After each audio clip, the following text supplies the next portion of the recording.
ನಾಡಿನಲ್ಲೂ ಬಹಳ ಯಶಸ್ವಿಯಾಗಿ ನಾವು ಇದನ್ನ ಆಚರಣೆಯನ್ನ ಮೊದಲಿಂದ ಮಾಡ್ತಿದ್ದು.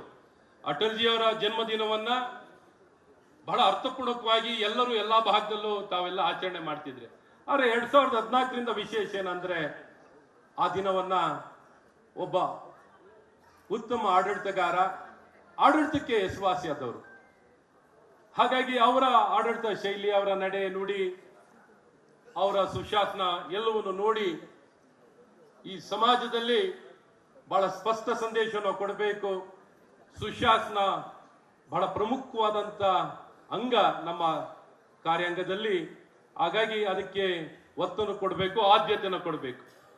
ಹಾಗಾಗಿ ಸುಶಾಸನಕ್ಕೆ ಹೆಸರುವಾಸಿಯಾಗಿದ್ದಂತ ಅಟಲ್ ಬಿಹಾರಿ ವಾಜಪೇಯಿ ಅವರ ಒಂದು ಗೌರವಾರ್ಥವಾಗಿ ಸುಶಾಸನ ದಿನವನ್ನ ಭಾರತ ಸರ್ಕಾರ ಘೋಷಣೆಯನ್ನು ಮಾಡಿ ನಾವೆಲ್ಲರೂ ಬಹಳಷ್ಟು ಉತ್ಸಾಹದಿಂದ ಆಸಕ್ತಿಯಿಂದ 2014ರಿಂದ ಆ ಸುಶಾಸನ ದಿನವನ್ನ ಆಚರಣೆಯನ್ನು ಮಾಡ್ತಾ ಬಂದಿದ್ದೀವಿ.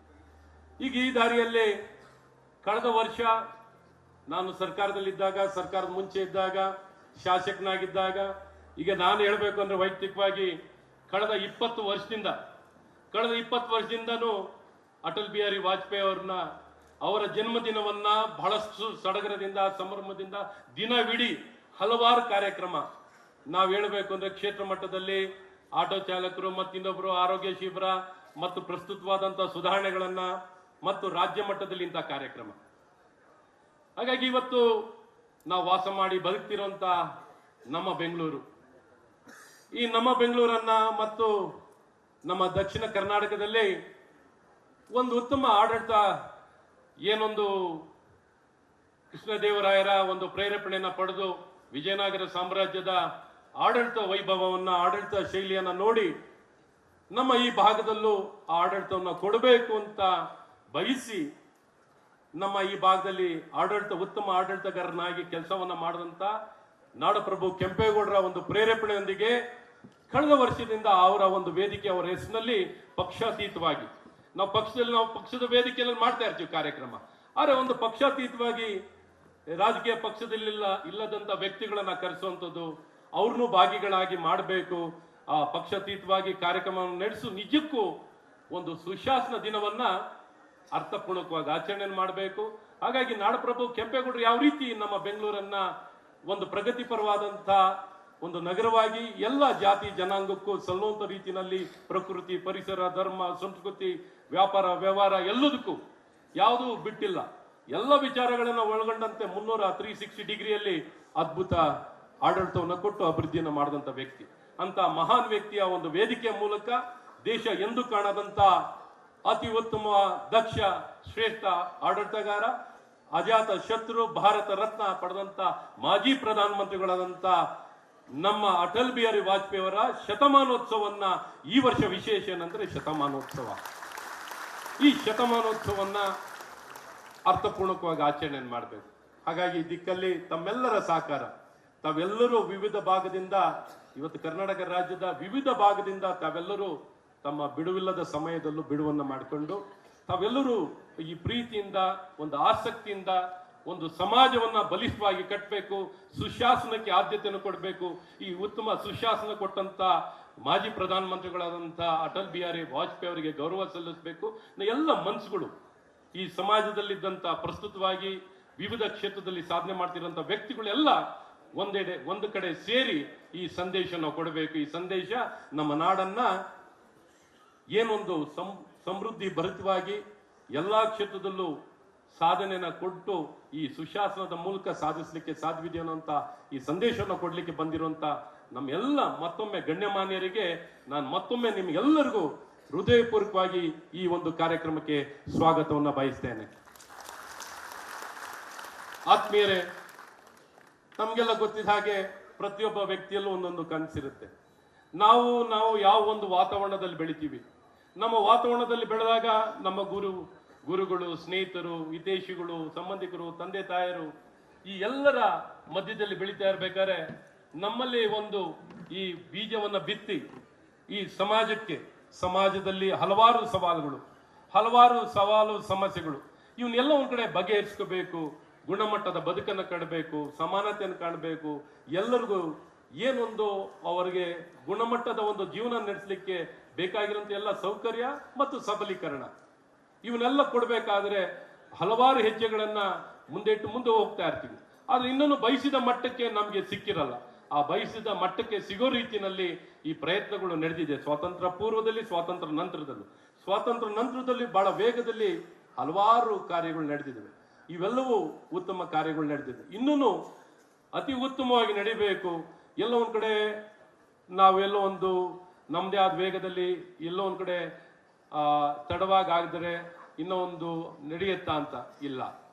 ಯಾಕೆಂದ್ರೆ 140 ಕೋಟಿಗಿಂತ ಹೆಚ್ಚು ಜನಸಂಖ್ಯೆ ಇರುವಂತ ಈ ರಾಷ್ಟ್ರ ಆತ್ವರಿತಿದೆ.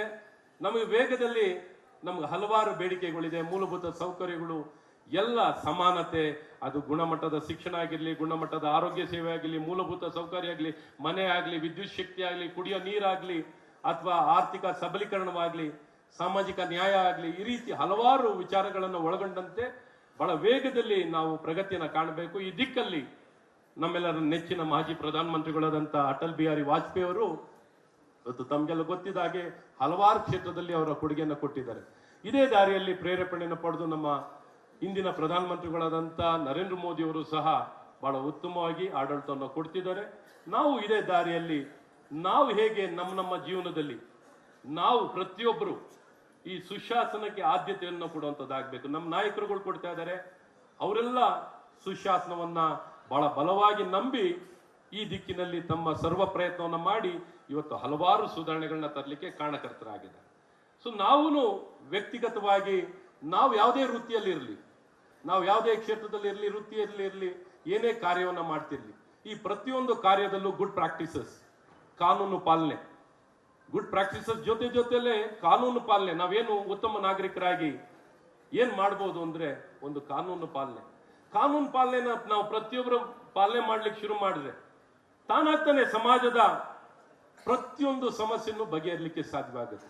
ಹಾಗಾಗಿ ಇದನ್ನ ನಾವು ಚೆನ್ನಾಗಿ ಅರ್ಥ ಮಾಡ್ಕೋಬೇಕು. ಯಾರನ್ನೋ ನಾವು ದೋಷಿಸೋದಕ್ಕಿಂತನೂ ನಮ್ಮಲ್ಲಿ ನಾವು ಹೇಗೆ ಉತ್ತಮವಾಗಿ ಬಾಳ್ಬೋದು, ನಾವು ಹೇಗೆ ಬದುಕ್ಬೋದು, ನಾವು ಹೇಗೆ ಒಳ್ಳೆ ನಾಗರಿಕರಾಗಿರ್ಬೋದು, ಒಳ್ಳೆ ಕಾನೂನು ಪಾಲಕರಾಗಿ ನಾವು ಬದುಕಿ ಕಾನೂನನ್ನ ಗೌರವಿಸುವ ಒಂದು ಕರ್ತವ್ಯ, ಒಂದು ಗುಣಗಳನ್ನ ನಾವು ಅಳವಡಿಸಿಕೊಂಡು ಬೆಳೆಸ್ಕೊಳ್ಳುವಂಥದ್ದು ಬಹಳ ಮುಖ್ಯವಾದಂಥ ವಿಚಾರಗಳಾಗಿರ್ತದೆ. ಹಾಗಾಗಿ ಇಂಥ ಕಾರ್ಯಕ್ರಮಗಳು ನಮಗೆ ಮತ್ತೊಮ್ಮೆ ನಮಗೆ ಪುನರುಚ್ಚಾರಣೆಯನ್ನು ಮಾಡಿಕೊಂಡು, ಪುನರ್ ಸಂಕಲ್ಪವನ್ನು ಮಾಡಿಕೊಂಡು, ಈ ಸಂಕಲ್ಪವನ್ನು ಮಾಡಿ ನಾವು ಒಳ್ಳೆದಕ್ಕೆ ಆದ್ಯತೆಯನ್ನು ಕೊಡ್ತೀವಿ, ಒಳ್ಳೆ ಕೆಲಸಕ್ಕೇನೆ ಸಮಾಜದಲ್ಲಿ ಗೌರವ ಇರುವಂಥದ್ದು. ಯಾಕಂದ್ರೆ ಇವತ್ತು ನಾವು ನೋಡ್ಬೋದು, ನಾವೆಲ್ಲ ಎಲ್ಲೇ ಪ್ರವಾಸ ಮಾಡಲಿ ಅಟಲ್ ಬಿಹಾರಿ ವಾಜಪೇಯಿ ಅವರು ಈ ಕೆಲಸ ಮಾಡಿದ್ರು, ನರೇಂದ್ರ ಮೋದಿ ಅವರು ಈ ಕೆಲಸ ಮಾಡಿದ್ರು, ಮಾಜಿ ಪ್ರಧಾನಮಂತ್ರಿಗಳಾದಂಥ ದೇವೇಗೌಡರು ಹೇಗೆ ಒಳ್ಳೆ ಕೆಲಸಗಳು ಮಾಡಿದ್ದಾರೆ. ನಾವು ಇವತ್ತು ಎಲ್ಲೇ ಹೋದ್ರು, ಯಾವುದೇ ಭಾಗಕ್ಕೆ ಹೋದ್ರು ಈ ಕೆಲಸ ಮಾಡಿದ್ರು, ಅಪರ್ ಕೃಷ್ಣದಲ್ಲಿ ಈ ಕೆಲಸ ಮಾಡಿದ್ರು, ಈ ಸೇತುವೆ ಮಾಡಿದ್ರು, ಈ ಬ್ರಿಡ್ಜ್ ಅನ್ನು ಮಾಡಿದ್ರು, ಈ ನೀರಾವರಿ ತಂದುಕೊಟ್ರು, ಈ ಕೆಲಸ ಮಾಡಿದ್ರು. ಮತ್ತೆ ಸಾಮಾಜಿಕ ನ್ಯಾಯ, ರಿಸರ್ವೇಶನ್ ಅನ್ನ ಸ್ಥಳೀಯ ಸಂಸ್ಥೆಗಳಲ್ಲಿ ಮಹಿಳೆಯರಿಗೆ ರಿಸರ್ವೇಶನ್ ಕೊಟ್ಟರು, ಸ್ಥಳೀಯ ಸಂಸ್ಥೆಗಳಲ್ಲಿ ನಮ್ಮ ಎಲ್ಲ ವರ್ಗದವರಿಗೆ ಚುನಾವಣೆಯಲ್ಲಿ ಎಲೆಕ್ಷನ್ ಅಲ್ಲೂ ರಿಸರ್ವೇಶನ್ ಲೋಕಲ್ ಬಾಡೀಸ್ ನಲ್ಲಿ ಕೊಟ್ಟಿದ್ರು. ಅದೇ ದಾರಿಯಲ್ಲಿ ನಮ್ಮ ಮಾಜಿ ಮುಖ್ಯಮಂತ್ರಿಗಳಾದಂತ ಯಡಿಯೂರಪ್ಪ ಸಾಹೇಬರು ಯಾವ ರೀತಿ ಅವರು ಮುಖ್ಯಮಂತ್ರಿಗಳಾದಂತ ಕಾಲದಲ್ಲಿ ಅವ್ರು ಮಾಡಿದಂತ ಪ್ರತಿಯೊಂದು ಕೆಲಸ ಇವತ್ತಿಗೂ ಎಲ್ಲರೇ ಹೋದ್ರು ಭಾಗ್ಯ ಜ್ಯೋತಿ ಕೊಟ್ಟಂತಾರೆ ಯಾರು, ಮಹಿಳೆಯರ ಸಬಲೀಕರಣವನ್ನ ಮಾಡದೇ ಇರೋರು, ಶಾಲೆಗೆ ಹೋಗ್ತಿದ್ದಂತ ಮಕ್ಕಳಿಗೆ ಸೈಕಲ್ ಕೊಟ್ಟಾರೆ ಯಾರು, ವ್ಯವಸಾಯ ರೈತ ಬಡ್ಜೆಟ್ ಅನ್ನ ಅಗ್ರಿಕಲ್ಚರ್ ಬಡ್ಜೆಟ್ ಕೊಟ್ಟಂತವ್ರು ಯಾರು, ಈ ರೀತಿ ಫಾರ್ಮ್ ಲಾಸ್ ತಂದು ಕೊಟ್ಟವ್ರು ಯಾರು, ಹಲವಾರು ಕ್ಷೇತ್ರದಲ್ಲಿ ಹಲವಾರು ಕೊಡುಗೆ ಕೊಟ್ಟಂತ ನಾವು ಯಾವಾಗ ಹೇಳ್ತೀವಿ ಇವತ್ತು ಒಳ್ಳೆ ಕೆಲಸ ಮಾಡ್ರೆ ಜನ ಮರ್ತೋಗಿರ್ತಾರೆ, ಇದ್ಯಾವುದೇ ಒಳ್ಳೆ ಕೆಲಸಗಳಿಗೆ ಗೌರವ ಇಲ್ಲ, ಮಾನ್ಯತೆ ಇಲ್ಲ ಅನ್ನೋಂಥದ್ದು ಎಲ್ಲ ಒಂದ್ ಕಡೆ ಸಣ್ಣದಾಗಿ ಅನುಮಾನ ನಮಗೆಲ್ಲ ಬರುವಂಥದ್ದು ಇರ್ತದೆ. ಇವತ್ತು ನಿಜಕ್ಕೂ ಎಲ್ಲರನ್ನೂ ಕಾಪಾಡುವಂಥದ್ದು, ಎಲ್ಲರೂ ಅರ್ಹತೆ ಅಥವಾ ಮಾನ್ಯತೆ ಗೌರವ ಸಿಗುವಂಥದ್ದು ಅಥವಾ ಒಂದು ಬದುಕು ಸಾರ್ಥಕವಾಗಿರ್ಬೇಕು ಅಂದ್ರೆ ನಾವು ಮಾಡೋಂಥ ಒಳ್ಳೆ ಕೆಲಸಗಳೇ. ಹಾಗಾಗಿ ಶಾಶ್ವತ ಉಳಿಯುವಂಥದ್ದು, ಶಾಶ್ವತವಾಗಿ ಏನಾರ ಒಂದು ಒಳ್ಳೆ ಹೆಸರು ಪಡೀಲಿಕ್ಕೆ, ಒಂದು ಒಳ್ಳೆ ಕೆಲಸ ಮಾಡ್ಲಿಕ್ಕೆ ಸಾಧ್ಯವಿದೆ ಅಂದ್ರೆ ನಾವು ಮಾಡಿದಂತ ಒಳ್ಳೆ ಕಾರ್ಯಗಳು. ಹಾಗಾಗಿ ನಮ್ಮ ಆಡಳಿತವು ಸದಾಕಾಲ ಎಂದೆಂದೂ ನೆನಪಲ್ಲಿರುತ್ತೆ. ಹಾಗಾಗಿ ನಾವು ಈ ಸುಶಾಸನಕ್ಕೆ ಇವತ್ತು ಇಷ್ಟೆಲ್ಲ ಕಷ್ಟಪಟ್ಟು ಸೇರಿ ಈ ಸಂದೇಶವನ್ನ ಸಮಾಜದಲ್ಲಿ ಬಹಳ ಬಲವಾಗಿ ಕೊಡುವಂಥದ್ದಾಗಬೇಕು. ಈ ಸಂದರ್ಭದಲ್ಲಿ ಇವತ್ತು ನಾವು ಇದನ್ನ ಸುಶಾಸನ ದಿನಾಚರಣೆಯನ್ನು ಆಚರಿಸುವಂತ ಈ ಸಂದರ್ಭದಲ್ಲಿ ನಮ್ಮ ಈ ವೇದಿಕೆ ಮೂಲಕ ಈ ನಾಡಿಗೆ ಅದ್ಭುತ ಕೊಡುಗೆಯನ್ನು ಕೊಟ್ಟಂತ ವ್ಯಕ್ತಿಗಳಿಗೆ ಇದೇ ವೇದಿಕೆಯಲ್ಲಿ ಗೌರವವನ್ನು ಸಲ್ಲಿಸುವಂಥದ್ದಾಗಬೇಕು. ಹಾಗಾಗಿ ಈ ವರ್ಷ ಪ್ರಥಮ ಬಾರಿಗೆ ನಾವು ಈ ಸನ್ಮಾನ ಕಾರ್ಯಕ್ರಮವನ್ನು ಶುರು ಮಾಡ್ಕೊಂಡಿದ್ದೀವಿ. ಅಟಲ್ ಪುರಸ್ಕಾರ ಅಂತ ಅದಕ್ಕೆ ಹೆಸರನ್ನು ಕೊಡೋ ಮೂಲಕ ಈ ಪ್ರಥಮ ಬಾರಿಗೆ ನಮ್ಮ ಮಾಜಿ ಪ್ರಧಾನಮಂತ್ರಿಗಳಾದಂಥ HD ದೇವೇಗೌಡರಿಗೆ ಮತ್ತು ಮಾಜಿ ಮುಖ್ಯಮಂತ್ರಿಗಳಾದಂಥ ಯಡಿಯೂರಪ್ಪಾಜಿ ಅವರಿಗೆ, ನಮ್ಮ ನಿವೃತ್ತ ರಿಟೈರ್ಡ್ IAS ಆಫೀಸರ್ ಆದಂಥ ಮದನ್ ಗೋಪಾಲ್ ಅವರಿಗೆ ಮತ್ತು ನಮ್ಮ ಹೈಯರ್ ಎಜುಕೇಷನ್ ಕೌನ್ಸಿಲ್ನ ವೈಸ್ ಚೇರ್ಮನ್ರಾಗಿ NEP-ಯನ್ನು ಇಂಪ್ಲಿಮೆಂಟ್ ಮಾಡಲಿಕ್ಕೆ ಕಾರಣಕರ್ತರಾದಂಥ ಒಂದು ಅಕಾಡೆಮಿಷಿಯನ್ ಆಗಿರುವಂಥ ಪ್ರೊಫೆಸರ್ ತಿಮ್ಮೇಗೌಡರಿಗೆ, ಇವರಿಗೆಲ್ಲರಿಗೂ 4 ಜನಕ್ಕೂ ಅಟಲ್ ಪುರಸ್ಕಾರ ಕೊಡುವಂಥದ್ದು ಸಮಾಜದಲ್ಲಿ ಪ್ರೇರೇಪಣೆ ಸಿಗೋ ರೀತಿಯಲ್ಲಿ. ಅದೇ ದಾರಿ ಇವತ್ತು ನಮ್ಮ ದಿಕ್ಸೂಚಿ ಭಾಷಣವನ್ನು ಇವತ್ತು ನಾವೆಲ್ಲ ಬಹಳ ಹತ್ತಿರದಿಂದ ನೋಡಿದವರು, ಬಹಳ ಹತ್ತಿರದಿಂದ ನೋಡಿ ಅವ್ರು ಹೇಗೆ ತಮ್ಮನ್ನು ತಾವು ಈ ಸಮಾಜಕ್ಕೆ ಸಮರ್ಪಣೆಯನ್ನು ಮಾಡಿಕೊಂಡು ಸಮಾಜದ ಏಳಿಗೆಗಾಗಿ ಈ ಭಾರತವನ್ನು ಸದೃಢವಾಗಿ ಸ್ವಾವಲಂಬಿಯಾಗಿ ಕಟ್ಟಲಿಕ್ಕೆ ನಾವು ಹೇಗೆ ಅವಿರತವಾಗಿ ಈ ದಿಕ್ಕಿನಲ್ಲಿ ಶ್ರಮವನ್ನು ವಹಿಸಬೇಕು, ನಮ್ಮ ಕರ್ತವ್ಯ, ನಮ್ಮ ಕಾಳಜಿಯನ್ನು ವಹಿಸಿ ಹಗಲು ರಾತ್ರಿ ದುಡಿತಿರುವಂಥ ನಮ್ಮ ರಾಷ್ಟ್ರೀಯ ಪ್ರಧಾನ ಕಾರ್ಯದರ್ಶಿಗಳು, ಭಾರತೀಯ ಜನತಾ ಪಾರ್ಟಿಯ ರಾಷ್ಟ್ರೀಯ ಪ್ರಧಾನ ಕಾರ್ಯದರ್ಶಿಗಳಾದಂಥ ಸಂತೋಷಿಯವರು ಇವತ್ತು ದಿಕ್ಸೂಚಿ ಭಾಷಣವನ್ನು ಈ ಕಾರ್ಯಕ್ರಮದಲ್ಲಿ ಕೊಡಲಿದ್ದಾರೆ. ಅವರು ನಮ್ಮ ಆಹ್ವಾನವನ್ನು ಒಪ್ಪಿ ಈ ಕಾರ್ಯಕ್ರಮದಲ್ಲಿ ಬಂದಿದ್ದಾರೆ. ಅವರಿಗೆ ನಿಮ್ಮೆಲ್ಲರ ಪರವಾಗಿ ಮತ್ತೊಮ್ಮೆ ನಾನು ಅವರಿಗೆ ಹೃದಯಪೂರ್ವಕವಾಗಿ ಸ್ವಾಗತವನ್ನು ಬಯಸ್ತೇನೆ.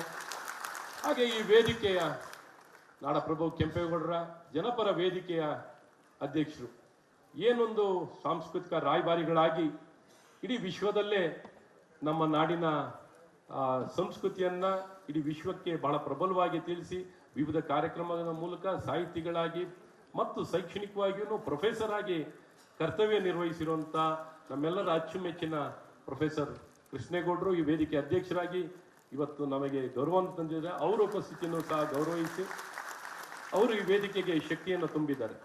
ಹಾಗೆ ನಮ್ಮ ಪ್ರತಿಪಕ್ಷದ ನಾಯಕರಾಗಿ ವಿಧಾನ ಪರಿಷತ್ತಿನಲ್ಲಿ ಕಾರ್ಯನಿರ್ವಹಿಸಿರುವಂಥ ಚಲವಾದಿ ನಾರಾಯಣಸ್ವಾಮಿ ಅವರು ಇವತ್ತು ನಮ್ಮ ಪ್ರದರ್ಶನಿಯನ್ನು ಉದ್ಘಾಟನೆ ಮಾಡಿದರು. ಯಾವ ರೀತಿ ಮಾಜಿ ಪ್ರಧಾನಮಂತ್ರಿಗಳಾದಂಥ ಅಟಲ್ ಬಿಹಾರಿ ವಾಜಪೇಯಿ ಅವರು, ನಮ್ಮ ಪ್ರಧಾನಮಂತ್ರಿಗಳಾದಂಥ ನರೇಂದ್ರ ಮೋದಿ ಅವರು ಯಾವ ರೀತಿ ಕೆಲಸಗಳನ್ನು ಮಾಡಿರುವಂಥ ಎಲ್ಲ ಪ್ರದರ್ಶನಿಗಳನ್ನು ಸಂಕ್ಷಿಪ್ತವಾಗಿ ತೋರಿಸುವಂಥದ್ದಾಗಿದೆ. ಹಾಗೆ ಇವತ್ತು ನಾನು ಒಬ್ಬ ಶಾಸಕನಾಗಿ ನನ್ನ ಕ್ಷೇತ್ರದಲ್ಲಿ ಸಹ ಇದನ್ನ 2014ರಿಂದನೂ ಸುಶಾಸನ ದಿನವನ್ನ ಪ್ರತಿ ವರ್ಷನೂ ಬಹಳ ಅದ್ದೂರಿಯಾಗಿ ಆಚರಣೆ ಮಾಡ್ತಾ ಇದ್ದೀವಿ. ಏನೊಂದು ಚುನಾಯಿತ ಪ್ರತಿನಿಧಿಗಳಾಗಿ ನಾವು ಹೇಗೆ ಜನಪರವಾಗಿ ಕೆಲಸ ಮಾಡಬೇಕು, ಜನರಿಗೆ ಅನುಕೂಲ ಕೊಡಬೇಕು, ಮೊದಲಿನ ಹಳೆ ಸಂಸ್ಕೃತಿಯನ್ನ ನಮ್ಮ ಮನೆ ಬಾಗ್ಲತ್ತ ಬರಬೇಕು, ಎಲ್ಲರೂ ಕಾಯಬೇಕು, ನೋಡಬೇಕು, ಏನೇ ಕೆಲಸ ಆಗಬೇಕು ಅಂತ ಪರಿಸ್ಥಿತಿ, ಅಂತ ವಾತಾವರಣ ನಿರ್ಮಾಣ ಆಗಬಾರ್ದು. ಇವತ್ತು 21ನೇ ಶತಮಾನ, ಈ ಬದಲಾಗ್ತಿರುವಂತಹ ಒಂದು ಶತಮಾನದಲ್ಲಿ ಹೇಗೆ ಜನ ತಮ್ಮ ಏನೇ ಕುಂದುಕೊರತೆಗಳಿದ್ರು ಹೇಗೆ ನಮಗೆ ಸುಲಭವಾಗಿ ಸರಳವಾಗಿ ಸಂಪರ್ಕವನ್ನು ಮಾಡಬೇಕು, ಹೇಗೆ ಒಂದು ಇವತ್ತು ಆ್ಯಪ್ಗಳಿದ್ದಾವೆ, ತಮ್ಮ ಬೆರಳಿನ ತುದಿಯ ಮೂಲಕನೇ ಪ್ರತಿಯೊಂದು ತಮ್ಮ ಕುಂದುಕೊರತೆಗಳನ್ನು ಹೇಗೆ ಕ್ಯಾಪ್ಚರ್ ಮಾಡಿ ನಮಗೆ ತಿಳಿಸುವಂಥದ್ದಾಗಲಿ, ಅದನ್ನ ನಾವೇಗೆ ಅದನ್ನು ಪಡೆದು ಇಂತಿಷ್ಟು ಸಮಯದಲ್ಲಿ, ನಿಗದಿತ ಸಮಯದಲ್ಲಿ ಅದನ್ನ ಬಗೆಹರಿಸುವಂಥದ್ದಾಗಲಿ, ಇವತ್ತು ದೂರವಾಣಿ ಮೂಲಕ ಆಗಲಿ, ವಾಟ್ಸಪ್ ಮೂಲಕ ಆಗಲಿ, ಇವತ್ತು ಜನರ ಸೇವೆನ ನಮ್ಮನ್ನೇನಾರು ಯಾರು ಭೇಟಿ ಆಗಬೇಕು ಅಂದರೆ ಅವ್ರು ಸುಮ್ಮನೆ ನಮ್ಮ ಕುಶಲಪುರಿಗೆ ಬರಬೇಕು, ಏನಾದ್ರು ಮಾತಾಡ್ಸಿ ಹೋಗುವಂಥದ್ದಾಗಬೇಕು. ಅವರು ಬಂದು ತಮ್ಮ ಸಮಸ್ಯೆಗಳು ಹೇಳ್ಕೊಳ್ಳೋಕ್ಕೆ ಎಲ್ಲ ಅಷ್ಟು ದೂರ ಬಂದು ನಮ್ಮನ್ನ ಕಾದು ತಿಳಿಸುವಂಥ ವ್ಯವಸ್ಥೆಗಳು ಇರಬಾರ್ದು. ಹಾಗಾಗಿ ಇಂಥವನ್ನೆಲ್ಲ ಮನಗೊಂಡು ನಾವು ಉತ್ತಮವಾಗಿ ಈ ಕಾರ್ಯಗಳನ್ನು ಮಾಡುವಂಥ ಪ್ರಯತ್ನಗಳನ್ನು ನಾವು ಮಾಡ್ತಿರುವಂಥದ್ದಿದೆ.